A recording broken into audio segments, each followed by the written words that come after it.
जो हमारे गुरु को रोक रखा है, गलत रोक रखा है।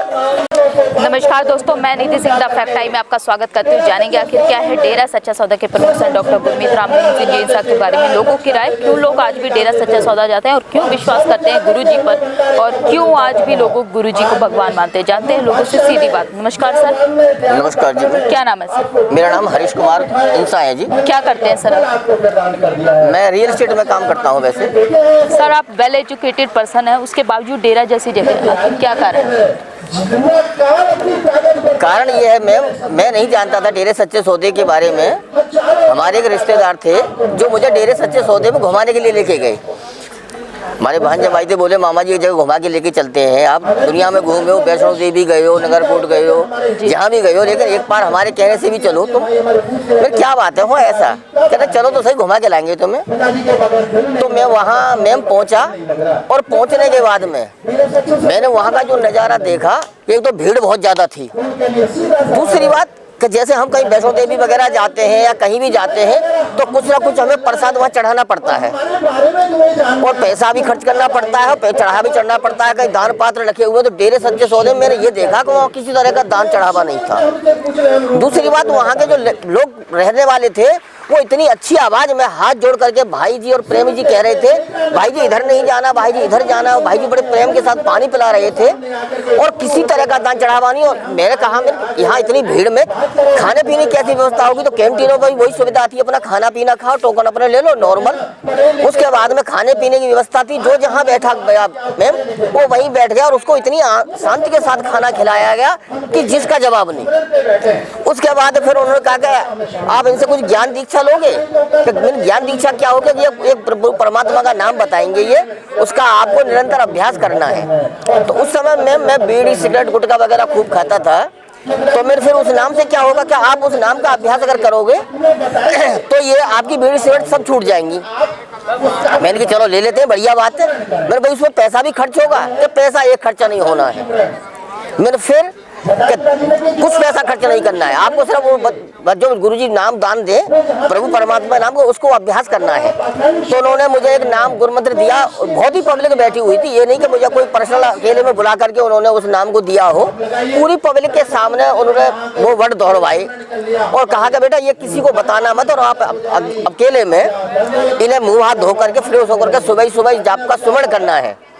साथ में उन्होंने एक वर्ड और बोला था कि आपको 3 परहेज जरूर करने हैं बेटा। आप कहीं भी किसी डॉक्टर के पास जाते हो और डॉक्टर ये कह दे कि भाई तुम इस बीमारी का इलाज तो करा रहे हो, दवाई मैं आपको दे रहा हूँ, लेकिन बशर्ते आप खटाई, मिठाई, तेल, दही, चावल ये नहीं खाना बिल्कुल भी। अगर ये चीज़ें आप खाओगे तो ये हमारी दवाई काम नहीं करेगी, हम कोई गारंटी नहीं लेते आपकी बीमारी सही होने की। उसी तरह से मैम उन्होंने भी हमें ये बताया था कि अब आपने हम गुरु मंत्र आपको दे दिया है, लेकिन बदले में आप हमें गुरु दीक्षा दो। तो मैंने सोचा मेरे गुरु दीक्षा पता नहीं क्या लेंगे गुरुजी। तो मैंने सोचा मैं सोच सकता पैसे ले। तो वहाँ पैसे का बात कोई नहीं थी मैम। उन्होंने कहा हम 3 गुरु दीक्षा में लेते हैं, आप गुरु दीक्षा में 3 चीजें लेते हैं। बोले क्या? पहला तो आप इस नाम का अभ्यास करेंगे तो आपको अंडा मांस नहीं खाना है। मैं ठीक है, हम नहीं खाएंगे अंडा मांस। दूसरा, आपको दारू नहीं पीनी है, दारू नशा है, और नशा कोई करना ही नहीं है आपको। मेरी बीड़ी सिगरेट तो नशा आता है, फिर कैसे छोड़ पाऊंगा मैं? चलो भी नहीं पियेंगे, बीड़ी दारू वगैरह नहीं पियेंगे। तीसरा, हर किसी को अपनी माँ बहन बेटी समझोगे, अपनी मिसेज के अलावा। अगर बराबर है तो बहन समझोगे, बड़ी है तो माँ समझोगे, छोटा है तो छोटी बहन के बराबर समझोगे। उसी तरह से भाइयों ने भी पर स्त्री के लिए माँ के समान समझना है, जवान के लिए बहन के समान समझना, छोटी है तो बेटी के समान समझना है। ये 3 नियम आपको अपनाने पड़ेंगे, परहेज करने पड़ेंगे, और इसका आप निरंतर अभ्यास करोगे तो आपकी घातक से घातक बीमारी सही हो जाएगी, और बहुतों की हुई है। लेकिन आपकी भी हो जाएगी, रही तुम्हारी बीड़ी सिगरेट गुटखा की, ये बिल्कुल छूट जाएंगे। मैंने कहा ठीक है। तो मैंने वहाँ आकर के वहाँ से कुछ टाइम दिया था कि अगर आप इन वर्डों को भूल जाते हो। मैं भूल गया था, तो उन्होंने बता दिया कि 4-5 दिन का टाइम बताया था कि ये 3-4 दिन तक आप याद कर लेना, और एक आदमी से पूछ लेना, उसी से पूछना। तो मैं उन्होंने मुझे याद करा दिया। याद कराने के बाद में उन शब्दों को मैं अभ्यास करता रहा। और जो मैं बीड़ी सिगरेट गुटखा थी खाता था वो उसी दिन से ऑटोमेटिक कम होती चली गई। जब कम होती चली गई मुझे और आनंद आने लगा, मैं लगातार निरंतर करने वो चीजें करने लगा। हाँ करके कुछ समय के बाद ऐसा हुआ मैम कि मेरा अचानक गाड़ी चला रहा था, ड्राइवर नहीं आया था, मैं गाड़ी लेके गया किसी गाड़ी से, मेरी गाड़ी से एक्सीडेंट हो गया। और एक्सीडेंट हो गया मेरे हाथ में पैर में एक्सीडेंट हुआ, पैर में चोट ज़्यादा आ गई। डॉक्टर ने कहा कि आपका तो अब पैरों पे खड़े नहीं हो पाओगे। तो मैंने कि पैरों पे खड़े नहीं आओगे। हमारी मिसेज भी बैठी हुई थी, कोई नहीं बात नहीं कि डॉक्टर साहब इनको अपने गुरु पर और हमें भी अपने गुरु पर पूरा भरोसा है कि ये पैरों पे खड़े होंगे निश्चित रूप से, और आप ऑपरेशन कीजिए उनका इनका। तो मैं डेकोरेशन सेवा में काम करता था उस समय, और मेरी इतना लगन लगी हुई थी डेरा में कि मुझे पल पल वहाँ की याद आती थी। मुझे भाग जाता था डेरे में घूमने के लिए, क्योंकि हर तरह का प्यार मिलता था, खाने पीने की कोई सुविधा नहीं थी, डेकोरेशन करता था और नाम का सुमर जो करता था मैं, उससे मुझे ऑटोमेटिक स्फूर्ति आने लगी। और जो मेरी भावनाएं थी इधर उधर दौड़ने की वो सारी खत्म होगी। बीड़ी सिगरेट गुटखा तो मैं भूल ही गया बिल्कुल भी। अब उसके बाद में जब मेरा ऑपरेशन हुआ मैम, तो 9 महीने के बाद मैं बिल्कुल बेड पे पड़ा रहा। 9 महीने के बाद उठा, उठने के बाद में हमारे और साथी थे, वो बोले भाई अब भाई साहब क्या इरादा है आपका? मेरे भाई साहब इरादा ये है कि मैं यहाँ तो 9 महीने बेड पे तो पढ़ लिया, अब मैं यहाँ से ही नहीं हो पाऊंगा, मुझे भाई साहब आप कैसे भी करके बरनावा आश्रम में लेके चलो। बोले बरनावा आश्रम में क्या करोगे? वहाँ सेवा चल रही थी। मेरे भाई पहले तो मैं हाथों से चढ़ के सेवा करता था, लेकिन कुछ ना तो मार्गदर्शन तो करता रहूंगा, लोगों को बताता रहूंगा। मुझे सेवा मिले चलो। लोगों ने मेरे दोनों हाथ पकड़े, गाड़ी में बिठाया, मुझे आश्रम में ले गए। और ये जमीन पर पैर जो मैंने रखा था वो आश्रम में ही रखा, और ऐसा घड़ी का पैर रखा कि मैं आपके सामने हूँ, ना तो मैं लगड़ा हूँ ना लूला हूँ, खूब भाग भाग के सेवा करता हूँ और पूरा काम कर रहा हूँ। तो चमत्कार तो मेरे मालिक ने बहुत दिखाए, मेरे गुरु ने। दुनिया ये कहती है कि गुरु ऐसे हैं, गुरु ऐसे हैं। मैं तो मैम 1% भी नहीं मान सकता मेरा गुरु कैसा है। जब मेरे गुरु ने मेरे जैसे नशे छुड़ा दिए, मैंने अपने दोस्त को एक नाम दिलाया था जो हर कर्म में था। कौन सा ऐसा गंदगी है जो वो यूज नहीं करता था, और कौन सा ऐसा काम है जो उससे छूटा था, उस बंदे को ला करके मैंने नाम दीक्षा दी। और ऐसी कृपा उस नाम की भाई गुरु महाराज की, वो बिल्कुल ही भूल गया उस गंदे रास्तों को। कितनी बहन बेटों को बुरी दृष्टि से देखना, दारू पीना, मुर्गा खाना, मांस खाना, उसका रोजाना का रवैया था।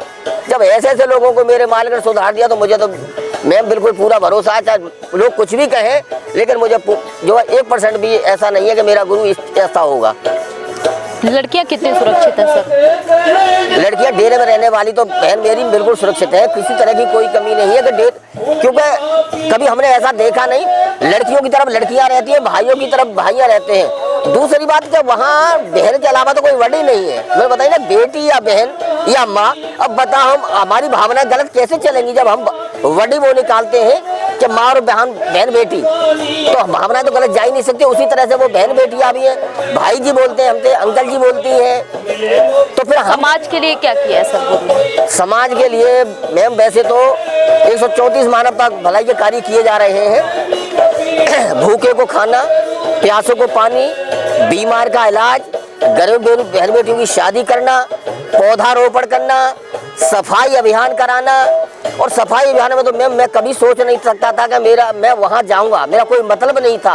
और ऐसी ऐसी जगह जाकर के हमने सफाई में पहुँच गए, वहाँ के दर्शन भी करे आए। बम्बई है, जोधपुर है, जयपुर है, और 5-5 घंटों में पूरा सफाई। शिविरों में ऐसे कूद जाते थे मैम कि हमें महसूस नहीं होता था क्या गंदगी है ये। ऐसा लगता था कि इसमें तो और खुशबू आ रही है। किसी तरीके की तनख्वाह वगैरह सर है? तनख्वाह वगैरह मिलती थी आपको? मैम तनख्वाह की तो बात ही नहीं है वहाँ। देखो पैसे से काम नहीं हो सकता मैम।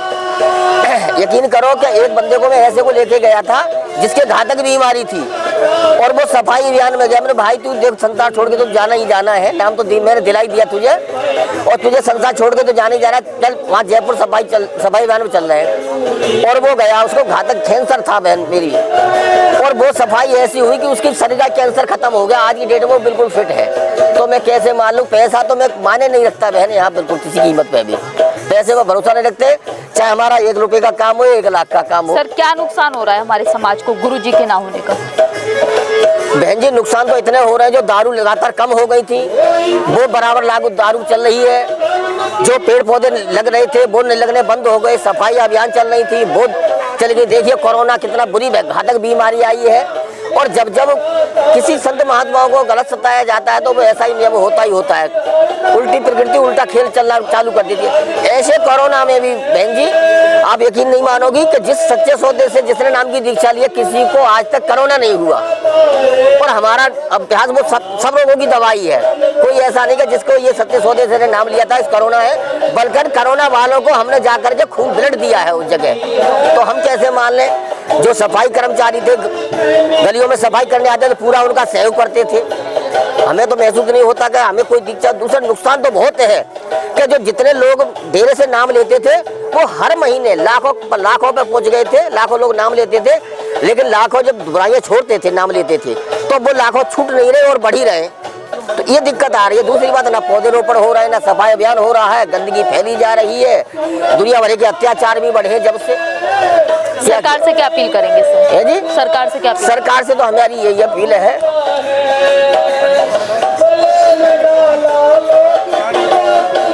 अभी बताऊंगा मैं, क्योंकि सरकार ने